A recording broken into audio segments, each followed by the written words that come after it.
사람은 영혼 육으로 이루어져 있습니다. 흙으로 지어진 아담에게 하나님의 영이 들어감으로 혼과 육으로 살아난 것입니다. 그것이 처음 사람 아담입니다. 사람이 영혼 육으로 지어졌기에 죽으면 영은 하나님께 가고 육은 흙으로 돌아갑니다. 혼은 남아서 하나님의 심판을 기다리기 위해 가야 합니다. 그것이 사람의 죽음입니다. 사람은 육체에 있을 때 시공간에 갇혀 살지만 혼은 시공간을 초월합니다. 그런 의미에서 혼은 죽지 않고 영원히 사는 존재입니다. 오늘 말씀은 믿음의 사람이 영들을 분별해야 함을 알려주십니다. 하나님은 영이시고 모든 영의 아버지십니다. 모든 피조물의 아버지가 하나님이십니다. 그런데 하나님의 창조된 영들 중 하나님께 속한 영이 있고 하나님을 떠나 타락한 영도 있습니다. 따라서 영적인 존재가 나타났다고 다 하나님으로부터 온 존재라 할 수 없습니다. 세상에는 천사를 보았다고 주장하는 사람들이 많은데 그 천사가 하나님으로부터 왔는지 아닌지를 구별하지 못하면 속습니다. 왜냐하면 천사 중에도 하나님으로부터 온 천사가 있고 마귀로부터 온 외계인과 같은 악한 천사들이 있기 때문입니다. 그런 분별을 하는 사람이 영적인 사람입니다. 오늘 말씀은 우리가 믿음으로 살아갈 때 영을 분별해야 할 이유들에 대해 알려주십니다. 그러면 하나님으로부터 온 영과 적그리스도의 영을 구별하는 기준이 무엇일까요? 오늘 말씀을 통해 영분별을 하며 살아가시는 귀한 분들이 되시기를 축원합니다. 먼저 하나님께 속한 영은 예수님이 육신으로 오심을 증거합니다. 예수님이 세상에 육신을 입고 사람으로 사셨다는 것을 증거합니다. 그분이 마리아라는 처녀의 몸을 통해 성령으로 잉태되셔서 어린 아기로 세상에 오셨고 죄인을 위해 죽으셨음을 증거합니다.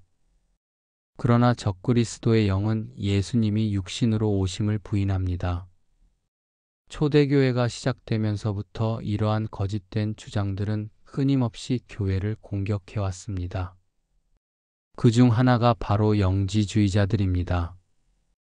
그들은 물질 세계를 본질적으로 악한 것으로 간주했기 때문에 거룩한 존재이신 예수님이 육신, 곧 물질의 몸을 입으셨다는 사실을 받아들이지 않았습니다. 또한 에비온파라는 사람들은 예수님을 단지 하나님의 특별한 피조물 혹은 천사장 정도로 여기며 그분의 신성을 부인하였습니다. 이러한 적그리스도의 영은 시간이 흐를수록 더 정교하게 교회 안에 침투해 왔습니다. 개신교가 시작된 후 약 300년이 지난 시점에서 교회 내에 등장한 대표적인 사조가 자유주의 신학입니다. 이 신학은 성경을 인간이 기록한 책이라고 주장하며 결국 예수님의 신성과 동정녀 탄생을 부정하기에 이르렀습니다. 이러한 사상은 겉으로는 학문적이며 개방적인 태도를 취하는 것처럼 보이지만 본질적으로는 성경의 권위와 복음의 핵심을 무너뜨리는 위험한 적그리스도 영입니다. 예수님이 육신으로 오심을 부인하는 적그리스도의 영에 대해 우리는 신중하게 생각해 보아야 합니다. 만약 예수님께서 사람으로 오지 않으셨다면 지금까지 기독교가 전한 모든 메시지는 허구가 되고 맙니다. 12제자들이 순교한 것도 진실을 위한 희생이 아닌 거짓을 믿고 헛되이 죽은 일이 되고 맙니다. 또한 지난 2000년 동안 예수님을 믿고 핍박을 감내하며 죽음에 이르기까지 신앙을 지켰던 수많은 믿음의 사람들이 믿은 바도 헛된 것이 되고 맙니다. 더 나아가 만약 예수님이 동정녀로부터 탄생하지 않으셨다면 예수님은 죄인의 몸을 입고 오신 것이며 결국 그분 자신도 구속이 필요한 존재가 되어버립니다. 죄인이 다른 죄인을 구원할 수 없고 흠 있는 제물이 온전한 제사를 드릴 수 없듯이 예수님의 동정녀 탄생과 죄 없으심은 복음의 토대를 이루는 필수적인 진리입니다. 그분이 죄 없으신 하나님이시기에 우리를 위해 완전한 속죄의 희생양이 되실 수 있었고 그 피가 우리를 의롭다 하시는 근거가 되는 것입니다. 이러한 신앙적 진리를 가볍게 여기거나 시대의 사상과 철학에 맞추어 재해석하려는 시도는 결국 복음의 능력을 무력화시키는 결과를 초래합니다. 오늘날에도 일부 신학자들과 목회자들조차 예수님의 동정녀, 탄생이나 부활, 그리고 신성을 문자 그대로 믿지 않는다는 주장을 내세웁니다. 그러나 복음은 인간의 논리나 경험이 아니라 하나님의 계시이며 구원의 역사입니다. 하나님의 방법은 때로 인간의 이성과 상식을 초월하지만 그분의 뜻과 계획에는 완전한 지혜와 사랑이 담겨 있습니다. 사랑하는 여러분, 지폐에도 진짜와 가짜가 존재합니다. 제가 몇 년 전 썰이 한인은행에서 20불짜리 지폐를 받았는데 나중에 사용하려 보니 위조 지폐였습니다.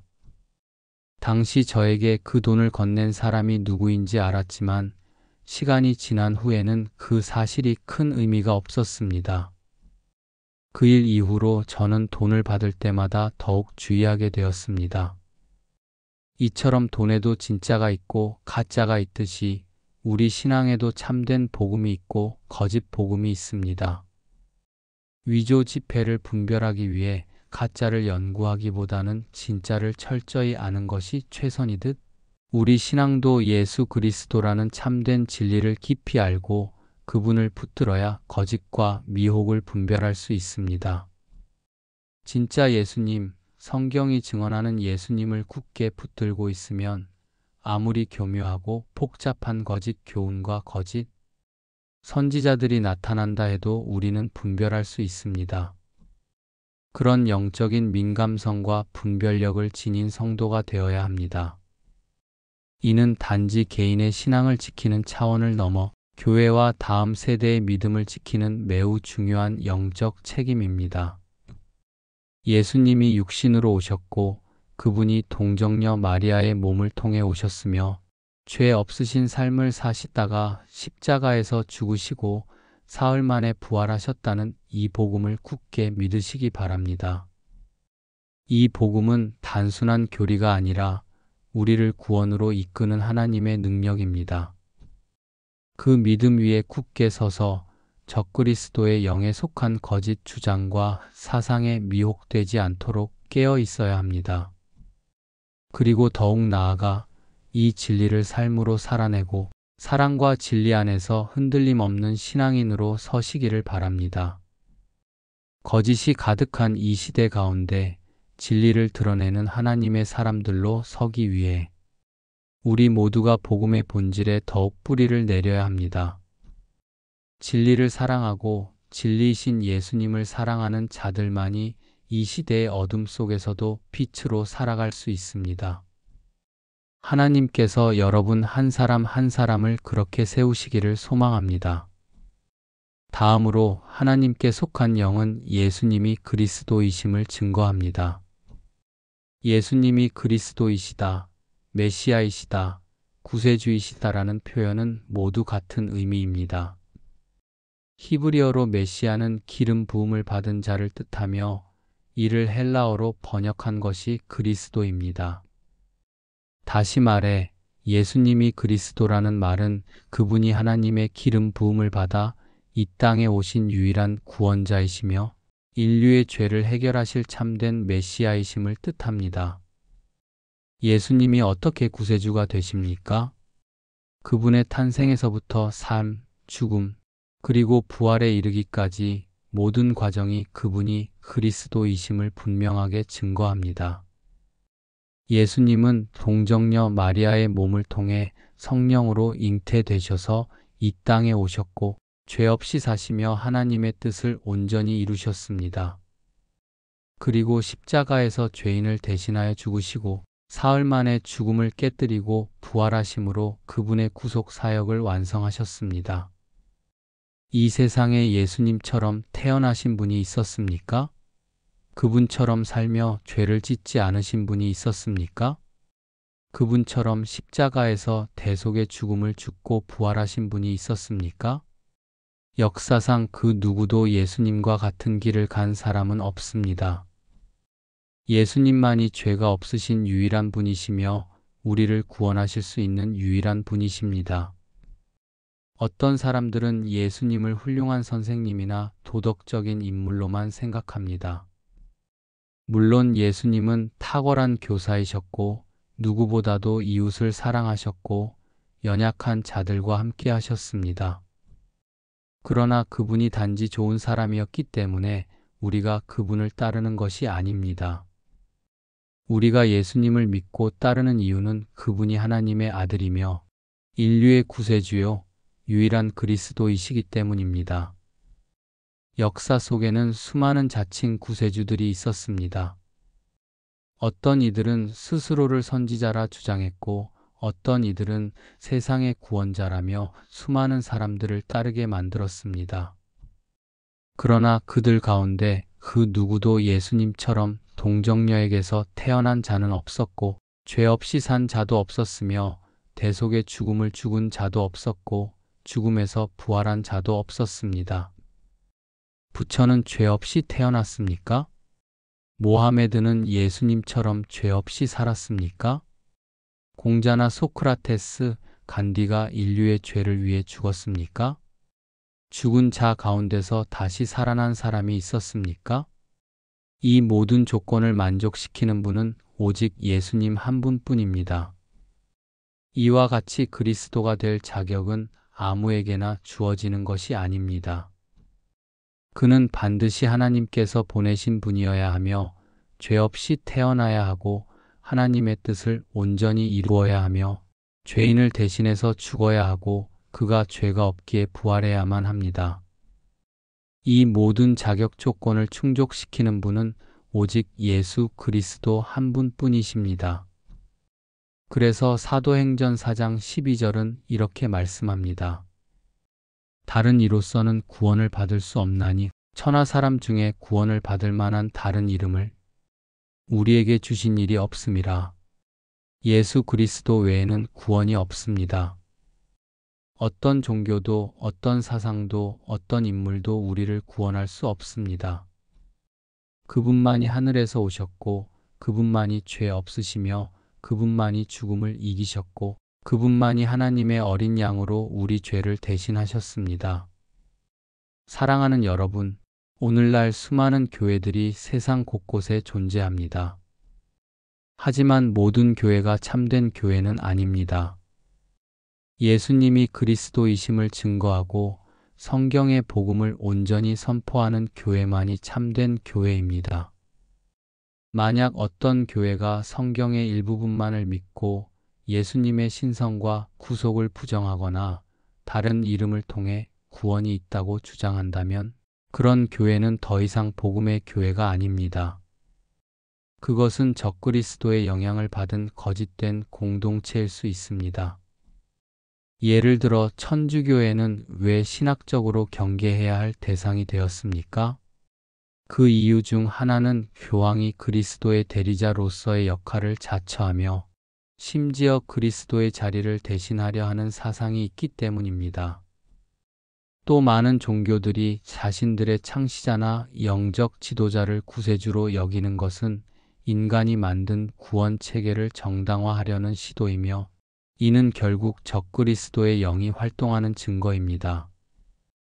오늘날 많은 사람들이 종교 속에서 안정을 찾고 도덕을 배우며 삶의 위로를 얻으려 합니다. 그러나 종교가 사람을 구원하지 못합니다. 구원은 종교가 아닌 예수 그리스도 그분 한 분을 통해서만 이루어집니다.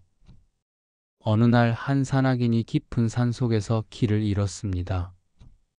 해는 지고 있었고 기온은 급격히 떨어지며 생명이 위협받는 상황이었습니다. 그때 한 등산 안내인이 손전등을 들고 그에게 다가왔습니다. 안내인은 말했습니다. 나만 믿고 따라오십시오.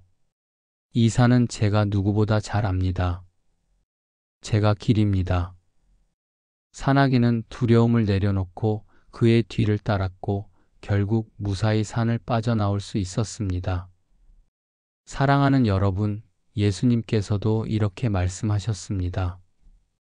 내가 곧 길이요, 진리요, 생명이니 요한복음 146. 예수님만이 길이 되십니다. 그분만이 진리이시고 그분만이 생명입니다. 예수님을 구세주로 믿는 이 믿음 위에 굳건히 서서 참된 진리와 복음을 붙들고 흔들리지 않는 여러분 되시기를 축복합니다. 이 마지막 때에 거짓 그리스도들과 거짓 복음이 넘치는 세상 속에서 예수 그리스도를 바로 알고 바로 믿고 바로 전하는 하나님의 사람들이 되시기를 간절히 소망합니다. 마지막으로 하나님께 속한 영은 진리를 증거합니다. 성경에 따르면 하나님이 진리시고 하나님 말씀이 진리시고 성령님이 진리라 하십니다.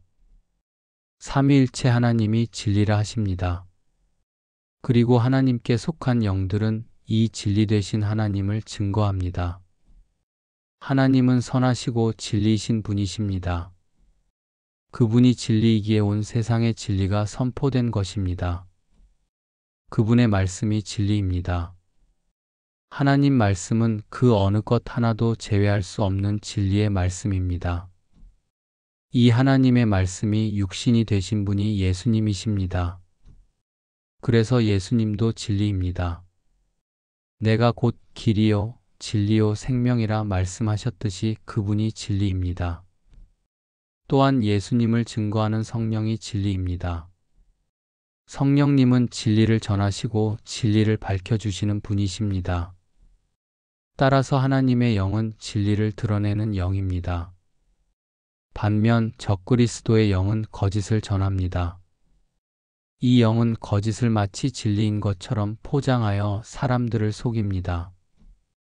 지난 2000년의 역사 속에서 이 세상에 나타난 수많은 이단과 종교들, 철학과 사상들은 모두 적그리스도의 영에 의해 만들어진 거짓된 체계입니다. 그들은 종교를 만들고 인물을 신격화하고 사람의 전통을 절대화하며 인간의 사상을 절대 진리처럼 가르쳐 왔습니다. 적그리스도의 영은 겉으로는 온화하고 고상하며 지혜로워 보일 수 있습니다. 그 말은 논리적으로 들리며 사람들에게 설득력 있게 전달됩니다. 그러나 그 안에는 생명이 없습니다. 이 영은 사람들로 하여금 하나님의 말씀보다 인간의 사상과 종교, 철학, 전통을 더 신뢰하게 만듭니다. 그 결과 수많은 사람들이 참 진리를 알지 못한 채 종교적 형식과 도덕적 기준 속에 묶여 살아가며 영적인 진리를 상실하게 됩니다. 조선시대 이후 한국 사회의 정신적 틀을 규정했던 유교를 보십시오. 유교의 기원은 은나라왕 조갑이 이전의 신들을 모두 폐하고 조상신 숭배만을 허용한 것에서 시작되었습니다. 이후 공자가 이 사상을 정리하여 유교라는 체계를 만들었고 조선시대에는 그것이 국가의 통치 원리요, 국민 생활의 중심 철학이 되었습니다. 하지만 유교는 하나님 중심의 예배를 거절하고 사람들의 마음을 조상 숭배와 미신, 전통적 억압 속에 가두었습니다. 남녀차별, 계급주의, 가문 중심주의 같은 전통은 지금까지도 한국 사회를 얽매고 있습니다. 한국 사회는 아직도 유교적 전통에 강하게 묶여 있습니다. 이러한 정신적 족쇄는 하나님의 진리를 대체한 거짓된 전통이며 사람들을 참된 생명에서 멀어지게 만드는 적그리스도의 전략이기도 합니다. 불교 또한 마찬가지입니다. 불교는 고통에서 벗어나는 길을 제시하는 철학으로 시작되었습니다.